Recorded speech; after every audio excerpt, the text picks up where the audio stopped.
Salary వచ్చిన 10 రోజుల్లో account ఖాళీ అవుతుందా? అదే మిడిల్ క్లాస్ ట్రాప్.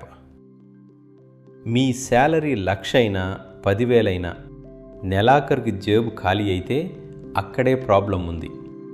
మీరు ఎంత సంపాదిస్తున్నారు అనేది కాదు ముఖ్యం, మీరు ఆస్తి యాసెట్స్ కొంటున్నారా లేక అప్పు లయబిలిటీస్ కొంటున్నారా అనేదే ముఖ్యం.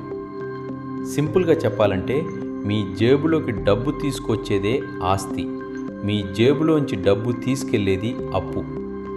ఒక స్కిల్ నేర్చుకుని ఫ్రీలాన్స్ చేస్తే అది యాసెట్, యూట్యూబ్ ఛానల్ బిల్డ్ చేస్తే అది యాసెట్, ఎస్ఐపి మ్యూచువల్ ఫండ్స్ అది asset. SIP mutual funds, rent వచ్చే ప్రాపర్టీ, స్మాల్ బిజినెస్ ఇవన్నీ ఆస్తులు. కానీ స్టేటస్ కోసం తీసుకున్న ఈ ఎంఐలు, కాస్ట్లీ ఫోన్లు, డాబు కోసం కొనే ఖరీదైన వస్తువులు, వాడకపోయినా డబ్బు తీసుకెళ్తున్న సబ్స్క్రిప్షన్స్ ఇవి అప్పులు. మిడిల్ క్లాస్ పీపుల్ చేసే పెద్ద తప్పు లయబిలిటీస్ని యాసెట్స్ అనుకోవడం, అంటే అప్పుల్ని ఆస్తులు అనుకోవటం. ధనికులు ముందు ఆస్తులు సంపాదిస్తారు, ఆ ఆస్తులు జనరేట్ చేసిన డబ్బుతో లైఫ్ స్టైల్ బిల్డ్ చేస్తారు. ఈ నెల నుంచి ఒక్క పని చేయండి, మీ శాలరీలో ఒక 20% ఆస్తి కోసం పెట్టండి.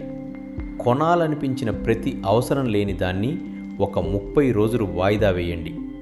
మీ ఇన్కమ్ ఎంత అనేది కాదు, ఆ వచ్చిన డబ్బు మీకోసం పనిచేస్తోందా లేదా అనేదే అసలు ఆట. పైసాతో మనము ఆడే ఆట.